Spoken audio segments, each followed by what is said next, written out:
Boa tarde, pessoal. Aqui quem fala é o Edivan e está começando mais um episódio do Estudo Cast. Para quem não me conhece, eu sou bolsista do projeto de extensão Centro de Difusão em Defesa dos Direitos Humanos e sou aluno do curso de Psicologia da Universidade Fevale. Hoje eu estou aqui na presença das minhas colegas, vou passar a palavra para elas se apresentarem para quem não conhece elas. Oi, meu nome é Vitória. Oi, eu sou a Júlia. Boa tarde, pessoal. Eu me chamo Gabriele, sou estudante de psicologia e vou guiar vocês sobre o tema de alienação parental hoje. Eu vou propor novamente aquela atividade quando eu introduzi o tema, para vocês, que é uma atividade reflexiva, para que a gente possa iniciar a falar sobre o tema de alienação parental. Então, eu gostaria que vocês falassem a primeira palavra que vem na cabeça, assim, ao comentar sobre o assunto de alienação parental. O que vem? Qualquer palavra, assim, aleatória, ou de repente pode ser uma situação que vem na cabeça de vocês? Manipulação. Manipulação. É uma palavra. Separação. Manipulação também. Uhum. Na minha cabeça vem bastante, além dessas palavras que vocês comentaram, vem fortemente a palavra divórcio, assim, que é a base desse assunto.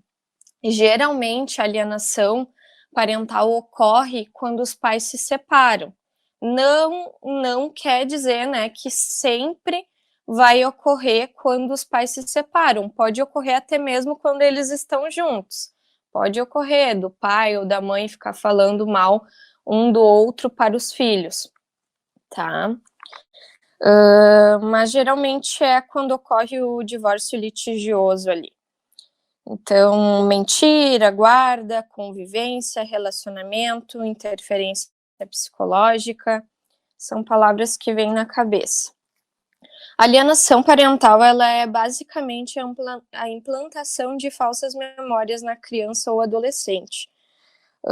É importante ressaltar que a alienação parental, ela não é reconhecida como uma síndrome, ou como uma doença. Até tem a teoria do Richard Sapp, síndrome de alienação parental, mas como essa teoria dele não tem embasamento científico, a Organização Mundial da Saúde considera apenas um problema de relacionamento entre criança e cuidador, tá? Apesar de fazer bastante sentido a teoria dele, na verdade ele tem até livros que explicam sobre, como não tem embasamento científico, ele utiliza até ele como exemplo, no livro, ele não tem referência nenhuma, então por isso que não é considerado uma doença, apesar de fazer super sentido que a criança venha a ter consequências, e ela vai ter, ela vai ter de fato consequências, sintomas, com esse desastre dentro de casa, contra um pai contra o outro, vai ter sintomas, mas não necessariamente ela vai ficar doente, ela vai desenvolver um transtorno. Ok, até aqui? Tudo certo. Tá, só para ver se eu tô falando e vocês estão me escutando mesmo. Seguimos, então. Eu quero apresentar para vocês também um caso real oficial, que foi parar na justiça, bem sério, assim, para entender que a alienação parental, ela não é só o pai e a mãe ficar falando coisinha um do outro, ela pode chegar a situações bem graves, como a mãe, por exemplo, acusar o pai de abuso sexual ou abuso físico, Então, ela começa a espalhar isso para os parentes e até chegar na justiça, até mesmo fazer a criança mentir, manipular a criança a falar esse tipo de coisas, Implantação de falsas memórias, bem isso. Tu chegar numa criança e falar que o teu pai te abusou, e montar todo um cenário para que a criança possa chegar lá na delegacia ou então lá na justiça e reproduzir tudo o que a mãe falou. Meu Tá? Deus, que Bem isso. É assustador, né? assustador, nossa. Ela cria todo um cenário e geralmente é realizada pela mãe, tá? Mas assim, agora tem casos que o pai abusador está utilizando da lei de alienação parental, tá? Ou seja, ele tá fazendo, tá abusando, tá batendo, tá abusando sexualmente e tá indo até a justiça acusar a mãe de alienação parental. E tem dado certo, né? Tem o caso contrário, no caso. Porque é muito fácil, né, chamar as mulheres de loucas e as crianças de que fazem fantasia, né? Que fantasiam as coisas. Deixa eu ver. Então, reforçando, considera-se ato de alienação parental a interferência na formação psicológica da criança ou do adolescente, promovida ou induzida por um dos genitores, pelos avós ou pelos que tenham a criança ou adolescente sob a sua autoridade, guarda ou vigilância para que repudie genitor ou que cause prejuízo ao estabelecimento ou à manutenção de vínculos com este. Então, vocês já devem ter escutado falar frases do tipo: seu pai não se interessa por você, agora ele tem outra família. Seu avô tem dinheiro e não ajuda nas suas despesas, então você não deveria mais visitá-lo. Já ouviram? Aí já se encaixa aquela palavra que eu falei no início, né? Que acaba se tornando uma manipulação, né? Porque para que o filho sinta uma certa raiva, um certo ódio do pai, ou vice-versa, né? Da mãe, por conta de coisas que o pai ou a mãe criam para que ele forme tenha esse sentimento, né? É exatamente isso, né? A implantação de falsas memórias, volto a dizer. Ela cria todo um cenário ali, a criança... É criança, né? Que a gente vai falar? Estamos falando ali de crianças de 3, 5 anos, no máximo 7, assim. Tá? Então, o conceito de síndrome de alienação parental foi criado pelo psiquiatra norte-americano Richard Gardner em 1985. Ele é conhecido pelo trabalho como perito judicial em mais de 400 casos de guarda de crianças, defendendo pais, professores e membros de congregações religiosas de acusações de abusos sexuais e de pedofilia. Tem muita gente que comenta, né, que o Richard defendia pais abusadores, mas é que tem os dois lados ali, né, que nem eu disse no início. A mãe comete, né, é responsável por maior parte da alienação parental, se for fazer uma pesquisa, mas tem agora os casos que o pai está utilizando, está se aproveitando dessa lei, né? Sim, sim. Então, um genitor poderia, como forma vingativa, desconstruir a imagem do outro para a criança, inclusive criando falsas memórias de abuso sexual. Que triste, né, para a criança viver nesse meio. Então, claro que vai ter consequências, claro que vai desenvolver sintomas, né, talvez não tão fortes que nem ele afirma ali sobre uma futura síndrome. E às vezes eu acredito, né, que na maioria das vezes esses pais não têm a consciência do que eles estão fazendo na vida dos filhos, né? Porque isso vai ter consequências a longo prazo, certamente. E muitas vezes, acredito eu, né?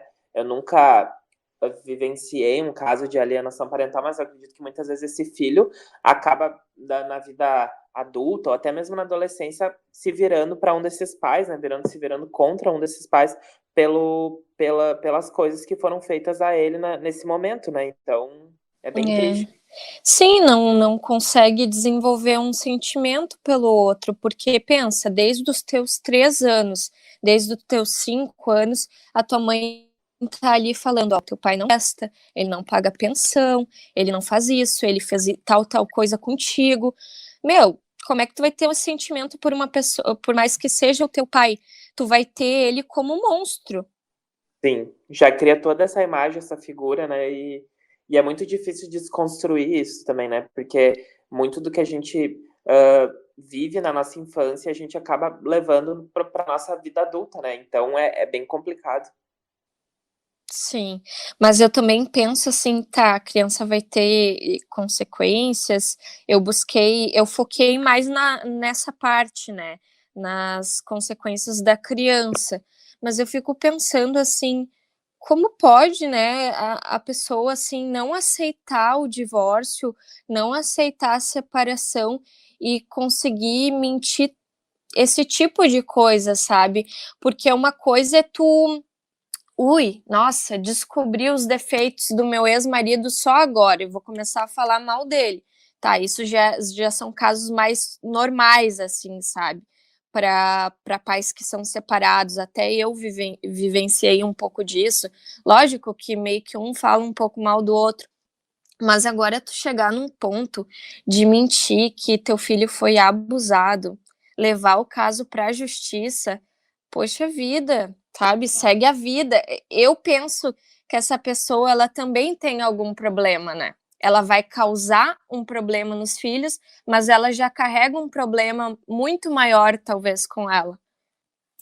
Ô, Gabi, eu concordo contigo, mas a gente também tem que pensar, talvez, pensando no jurídico, muitos advogados que vão fundo nessa mentira. Não estou generalizando que são todos, mas vão fundo na mentira, fazem todo tipo de manipulação porque preferem ganhar o caso do que realmente perceber que está acontecendo uma situação ali, sabe? É muito difícil isso. As pessoas fazem de tudo. Sim. Tu diz assim contra o homem, né? No caso, a mãe leva o caso para a justiça. É, a mãe, o pai também, às vezes acontece os pais abusarem sexualmente das Uhum. crianças e, né, para tampar diz que a mãe tá fazendo alienação parental. Te entendi, realmente, né? Tá. Atos que caracterizam a alienação parental, então. Apresentar falsa denúncia contra o genitor, contra familiares deste ou contra avós, para dificultar a convivência deles com a criança ou adolescente. Agora também reforçando que a alienação parental, ela não ocorre só com o pai, né, com a mãe, mas assim, digamos que tu more com a tua avó, né, ela tem tua guarda por algum motivo específico, ela também pode cometer alienação parental, né? Por exemplo, não vai visitar a tua mãe, ela te abandonou, coisas do tipo, entendem?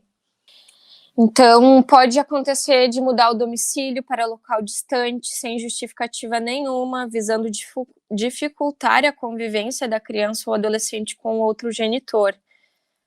Pesado, né? Tu pega e se muda do nada.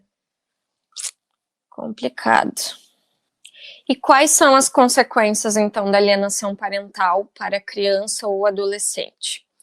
A alienação parental é capaz de produzir uma diversidade de consequências para os pais, porém seus efeitos mais dramáticos, recaem sobre os filhos. A criança, muitas vezes ainda indefesa, né, não consegue perceber a não aceitação do término da relação dos seus pais, e muito menos os jogos de chantagens realizados pela mãe ou pelos pais para se afetarem. A criança ou adolescente desenvolve uma completa repulsa pelo pai ou pela mãe alienado. Crises de agressividade, tristeza, dificuldades de relacionamento, atos obsessivos compulsivos, fobias, pesadelos, dificuldade de manter relacionamentos, desconfiança. Então, são essas as consequências, né? Eu gosto bastante da teoria do Richard, mas realmente não necessariamente a pessoa vai desenvolver algo específico, né? Ela pode ter uma dessas consequências aí bem forte, acompanhada durante muito tempo. Isso é importante da gente saber. Eu já vou fazer a leitura do caso. E o que acontece com quem pratica alienação parental? Além da prisão, que eu não fazia ideia, tá, gente? Não sei, depois me falem. Outras penalidades podem ser aplicadas ao alienador parental. Isso da prisão eu sabia já, Gabi. Eu já tinha visto uma vez, se eu não me engano, na TV eu vi sobre isso. E, por um lado, eu acho super importante ter esse tipo de penalidade, talvez, para justamente quebrar esse paradigma de que o pai ou a mãe podem acabar, tipo, fazendo e falando o que quiserem para os filhos. Já entra muita questão do que a gente falou da ECA, de, tipo, que crianças também têm seus direitos, né? Então, eu acho super válido isso também.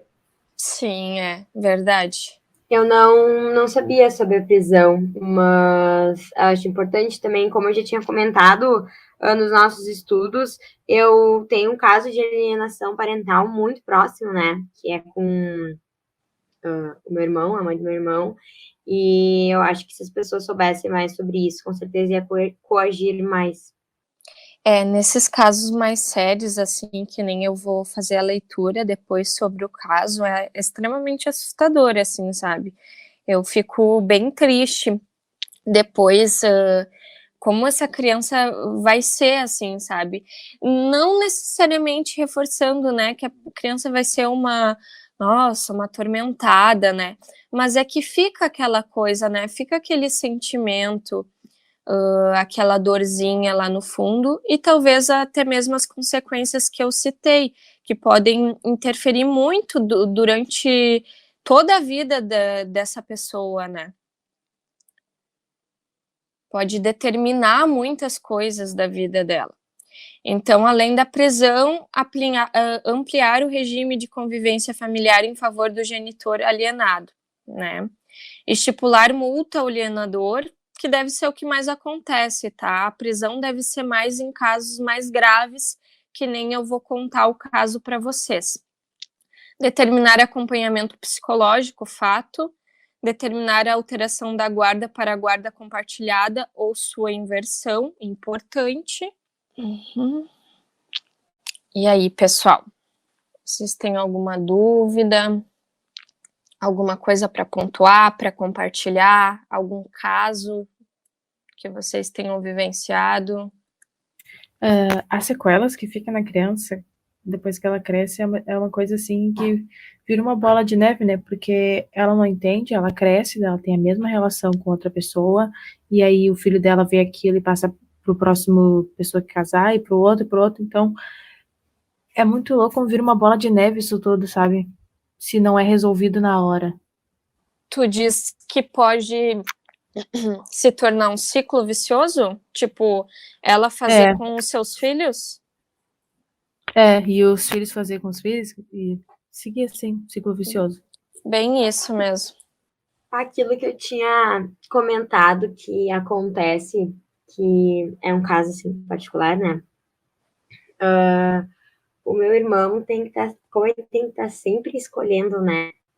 Um dos pais, ou estando do lado de algum, defendendo algum deles, quando a gente ia passear e conhecer lugares, assim, turistar mesmo, ele sempre, até nisso, ficava com uma dificuldade, sabe? De escolher, ele parecia que tinha que estar escolhendo um lugar, sabe? Ele não podia ter gostado de 2 praias ou de 2 campos, ele tinha que sempre estar escolhendo um. Em todas as áreas da vida dele, ele sempre tem que ter um melhor. Ele nunca pode gostar de 2 ou algo assim, porque desde pequeno ele sempre tem que ter um preferido, alguém que ele vai defender mais, alguém que ele vai estar do lado, sabe? Uma coisa mais importante, sabe? Como se o sentimento por um anulasse o sentimento do outro, entendeu? Tu diz porque a mãe dele sempre fez ele escolher entre um e o outro? Sim, assim, nesse quesito, sim, de... não, assim, escolher não seria, tu fica comigo, tu fica com teu pai, não, sabe? Mas de sempre, assim, querer que prevaleça ela na vida dele, que ele faça sempre referência a ela, tipo, tudo que tu tem é por causa minha, tu tá aqui por causa minha, eu que tu sustento, teu país, teu pai aquilo. Se for pra escolher alguém, ele teria que escolher ela, entende? Ela não falava com essas palavras, né? Mas é um jogo psicológico, né? É um jogo, isso que eu ia Manipulação falar. velada, sabe? Mas eu acho que eles nunca vão falar com palavras tipo, eu quero que tu fique comigo, tu vai ficar comigo. Vai ser sempre, talvez, dando um agrado, dando uma indireta, usando de uma situação. E falando assim, o fulano isso, fulano aquilo, sabe? Que acontece muito quando tem o divórcio, e eu acho que é bem mais comum no começo do divórcio, né? Mas depois de anos de separação, eu acho que isso não é normal, acho que daí é tipo assim, sabe? Sei lá, é estranho, porque cara, faz anos, entende? Muitos casamentos, tipo, a pessoa já terminou faz 5 anos, 8 anos, 10 anos, e o outro ainda tem aquela birrinha, sabe? Tipo, gente, tem um filho juntos. Essa questão, assim, de separação é bem complicada, né? É um jogo de egos também, né, gente? Tem muita questão do ego, muitas vezes, que tá, né, inflado e tal, e a pessoa acaba, tipo, querendo usar o que tem ao seu alcance pra prejudicar a outra pessoa, né? Tem muito isso também. Principalmente quando não é a pessoa que pediu o divórcio, né? Exato. Fica nesse lance de parece que ela saiu por baixo do que saiu por cima, entende? Exato. E daí fica recalque, assim, falando bem levemente, a pessoa fica recalcada. Fica. Olha, tem vários casos, assim, da não aceitação de divórcio. Gente do céu, tem gente que tenta cometer suicídio por causa disso, né? Além da alienação parental que comete com os filhos. É pesado demais, eu acho que tinha que ter um assunto só sobre isso, para depois falar sobre alienação parental. Mas assim, teria muita coisa para falar, muita coisa para pontuar.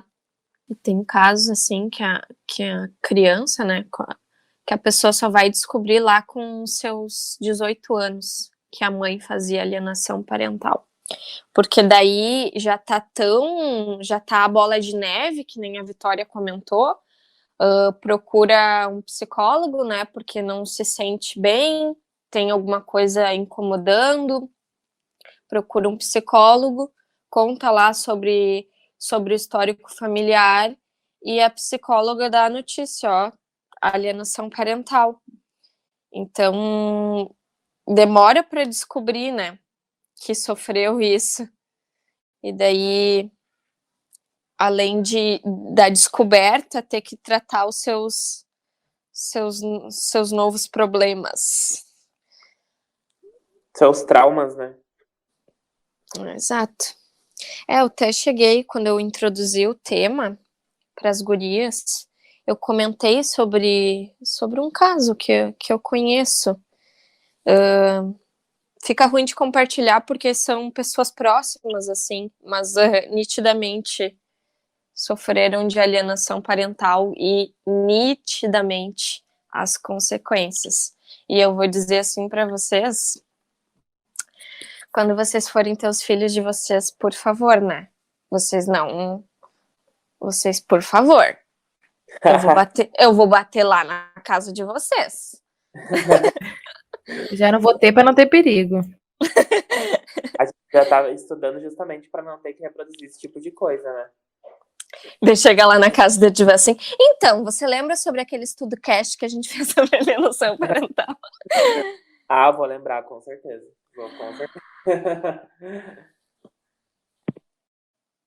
Não é fácil assim, sabe, gente? Eu acredito que a criança possa vir a desenvolver, né, depois, ali na adolescência, até doenças mentais, assim, transtorno de ansiedade, coisas semelhantes. Não, e a pessoa nunca mais confia nos outros, né? Porque ela deve pensar, né? Se meu próprio mãe, minha própria mãe, meu próprio pai me manipularam, né? Quem mais é capaz de fazer isso? A pessoa não confia em mais ninguém, eu acho. O relacionamento acaba ali, com qualquer pessoa. Sempre com o pé atrás. Agora, eu nem lembro qual foi a palavra que a Gabi falou, mas me deu um estalo que, para quem vai ouvir, né? Eu estava comentando ali sobre o meu caso em particular com meu irmão.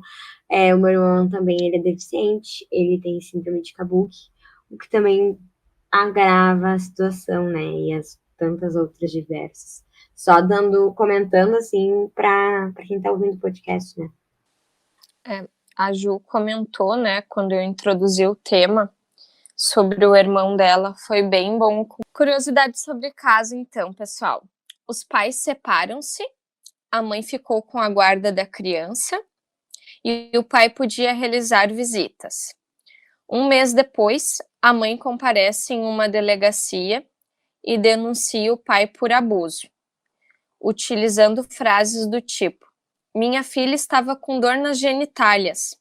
Dessa forma, a delegada ouviu a criança e solicitou o exame de corpo de delito. No depoimento da delegada havia frases como: o pai introduziu o dedo em sua genitália.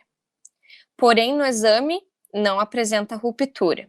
Se ocorreu, não deixaram vestígios. A criança relatava com as seguintes palavras: o pai beija de língua. Quando fui ao banheiro fazer xixi, o pai tentou colocar a mão em minha perereca.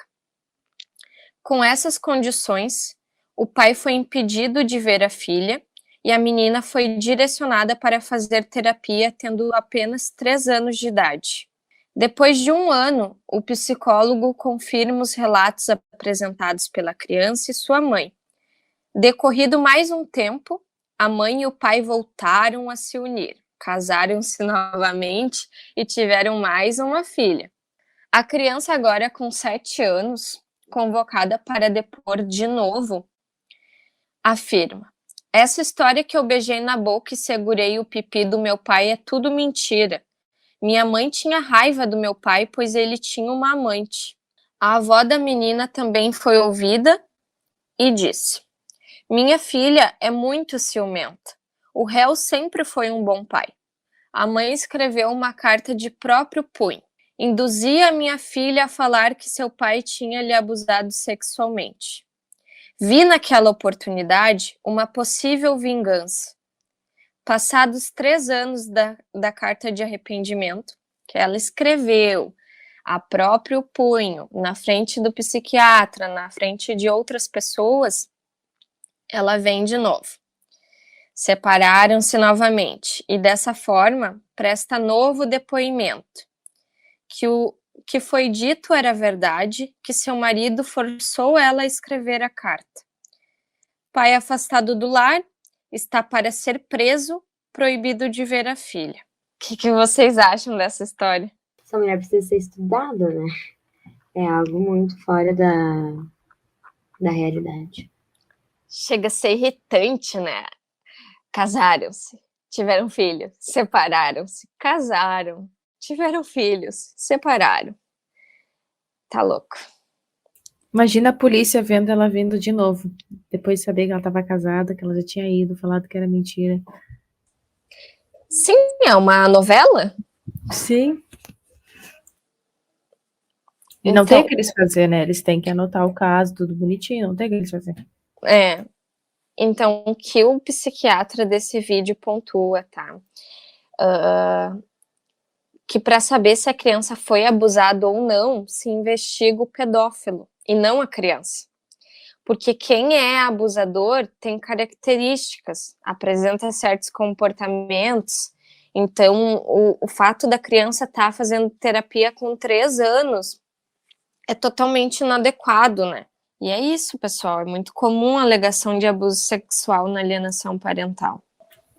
Essa coisa da criança, né? Vou tentar falar com o que eu sei de conhecimento, assim, mas realmente faz sentido porque a criança, além de, normalmente elas têm imaginação muito fértil, né? Elas veem a mãe e o pai com uma autoridade muito grande, então se a mãe diz, tu vai falar isso, a criança fica com medo, ela vai dizer. E ela só vai contar que é mentira quando ela tiver muita confiança na pessoa. Bem isso mesmo, né? Porque ali, que nem quando a criança falou ali com 7 anos, que essa história era tudo mentira, que a mãe era muito ciumenta, porque o pai tinha uma amante. ela talvez se sentiu mais confiante de poder se abrir, porque a avó também foi dar depoimento, sabe? E porque ali eles já estavam juntos de novo, então eles precisavam depor a favor do pai para ele não ser preso. Sim, faz todo sentido. E olha o cenário, gente. Com 3 anos começou a historinha ali. Depois, com 7 anos, a criança tem que ir lá e falar tudo que falou, né? Que era tudo mentira, a história que não sei o que lá, né? É pesado, né? Uma criança de 3 a 7 anos já tá falando com esse linguajar. E existe muitos casos, não vou dizer especificamente esse, mas de casos que as crianças passam por situações assim, que depois que elas crescem, elas têm problema de relação sexual, né? Porque cria uma coisa assim na cabeça dela muito grande em relação a isso. A gente não consegue fazer sexo, a gente não consegue o ato da penetração, e é uma coisa às vezes lá que ela nem sabia que estava na cabeça dela, que aconteceu muito antigamente. Real. Teve uma novela que retratou isso, né?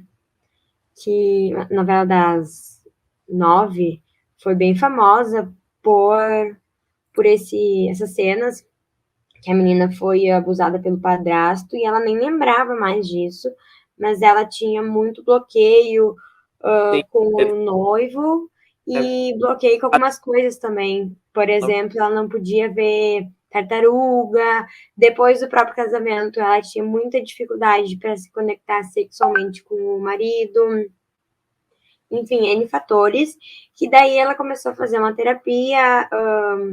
Daí na novela apresenta ela tendo uma sessão de hipnose e ela se lembrando de tudo, né? E daí que ela vê que ela foi abusada e por isso que ela tem esse problema.